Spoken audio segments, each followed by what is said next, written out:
Hello there, welcome back. Welcome to another Fort Triumph video with Ungainly Titan. And I want to make a basically quick reaction video to update 0.11.2. Kind of partly to let you know what's happening. I will put a link in the video description to the update announcement on Steam Community. So what have they done? Well, I haven't played through all of the things. I haven't looked at the campaign game as it's currently iterated. The last time I did it was, I think, it's a previous iteration. So we have localizations at the beginning. So there's German, Russian, and Polish versions already out there. Male hero models have been added to the game. This means you get whatever heroes you get. They could be male or female, but you don't have a choice at the starting setup as to what kind of heroes you're getting. So you start the campaign mode with 4 heroes, two in two parties. You have the Paladin, Ranger as before, and the Magic User and Savage, each in separate parties on the skirmish world map. And in the campaign map, it's slightly different because they've changed the beginning of the campaign map, and it looks like at the moment you're getting 3 heroes. But you can customize the heroes as to their gender. You get the hero you get. It's male or female. I think it would be a nice addition to be able to further customize a hero, to customize the gender of the hero, so that you could select buy a hero, should we say, or get a hero at the starting game, and then have the hero customize it down to the gender and nature of the hero you want, so that you could maybe even the race. You could have a mixed species party or whatever. That, of course, might not be thematically appropriate for the skirmish game, because you're representing particular factions that represent species in the background, so that there could be either the humans, the undead, the forest creatures, and the goblins. So I'm going to hit the highlights of the update, stuff that leaps out to me as important. So they have a cavern procedural strategic maps they've been added to the game. Now you're looking at the world map initially there at the start, and a tactical map for the caverns world. So when you launch a skirmish game, you can have it at random. It'll select either grassland or caverns, or it will do. You can select whether you want grassland or caverns in the environments. So if you choose grassland, then your tactical maps will be the traditional grassland tactical maps that we're normally used to. They're mostly forest rather than grassland, but that's a different thing. And the underground ones, then you get these cave maps. The only comment I will make here is I think there should be a little bit more variety to the cave maps. Basically you have 2 types of forest maps, or woodland, grassland maps, in that you have essentially ones with water features and ones without water features. And the water features make a different tactical game to the ones without water features, because they're terrain blockers. They're also a means of swift kills. So in particular, if you have the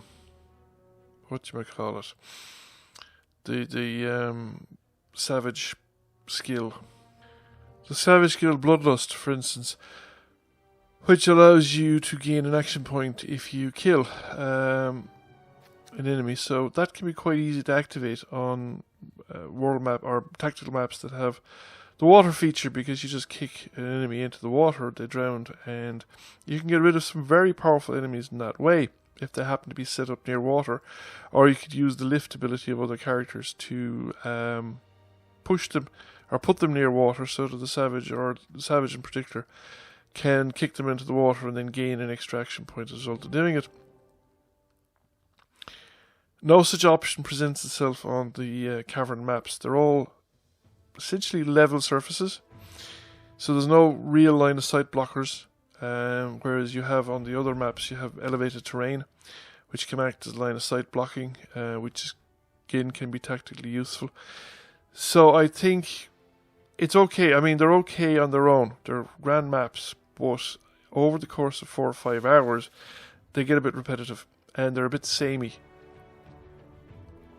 So I think a little more variety in the cavern map. I would also personally like to see a skirmish world which had both cavern maps and woodland or grassland, so that you would have an overground and an underground, a bit like in Heroes of Might and Magic, so that you would have maybe portal locations that would be caverns or whatever, crypts or caverns or something that would then lead into the underground, and then you'd have an underground map that parallels the overground map. It would just make for an interesting expansion. Now, it's not something that would needs to be immediately done, or I think would consider a priority, but I think it would be just a nice development on the existing work. They've done some continued work in the tutorial. Now, I haven't tried it or looked at it, so I haven't looked at the tutorial in a couple of iterations actually, so I couldn't comment on that. They have new missions added at the beginning of Act 1. I kind of just had a quick look at the start of the campaign, and yeah, that is noticeable. They've changed the start of the campaign. I might get back to that at a later video, depending on how fast the next update appears.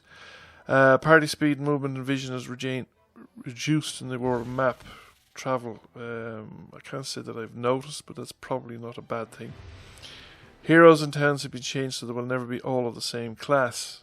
That's actually a good thing, because I've had that experience where they were all the same class and they were a class that I didn't particularly want.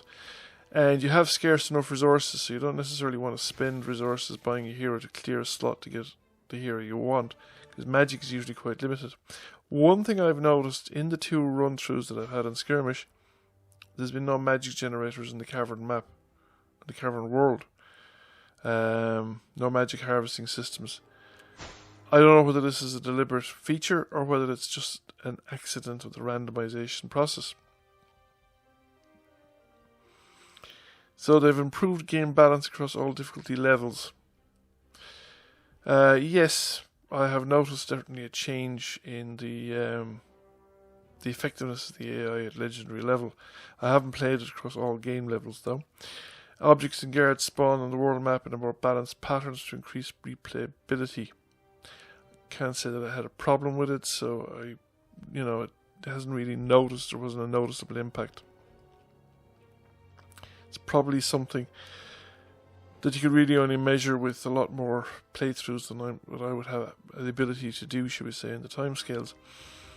Heroes will be limited to level 5 during Act 1 and not gain experience after reaching level 5. I thought they'd already done that, but I think actually it's a very good idea, because it discourages people from experience farming, where they could delay their appearance in the next step of the mission for as long as possible in order to maximize the experience of the characters.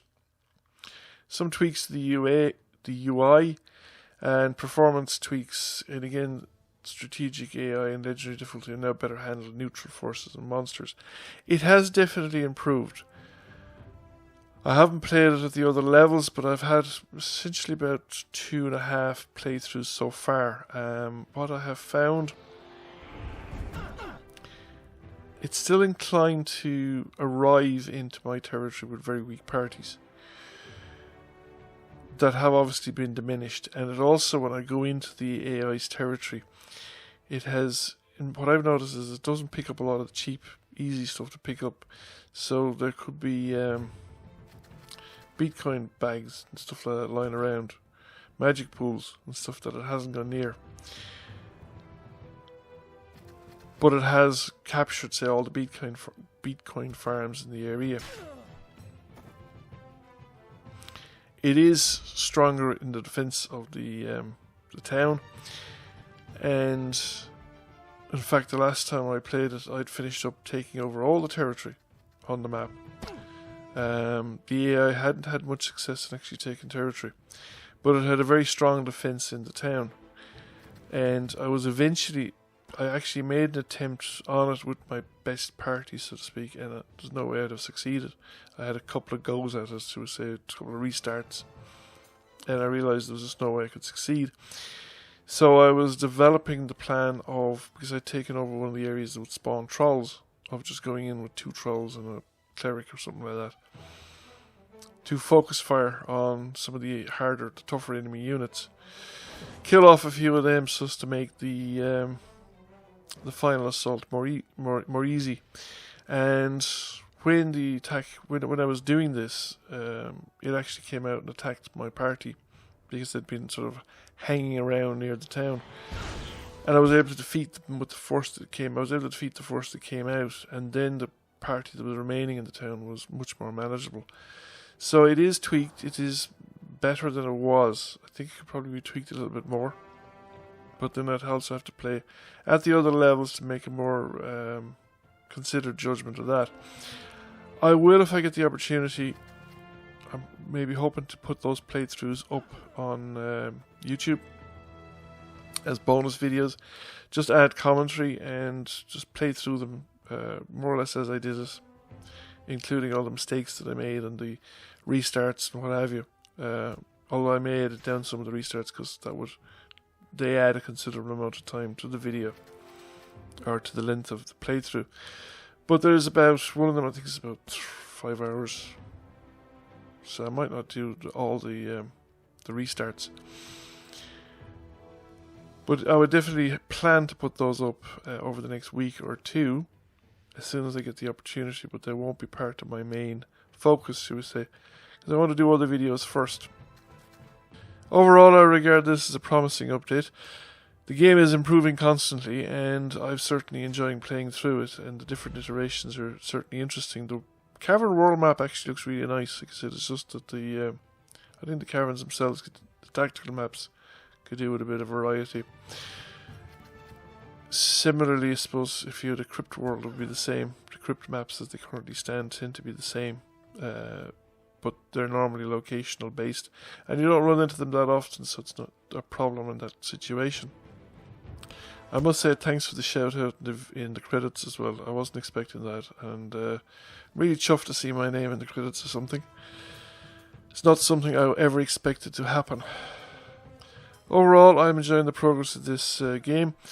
Thank you for watching. I hope you enjoyed the video and found it interesting. If you did, give it a like and a share. Feel free to comment. If you have not already done so, please subscribe to the channel and hit that notification bell. I will catch you all again soon. Bye for now.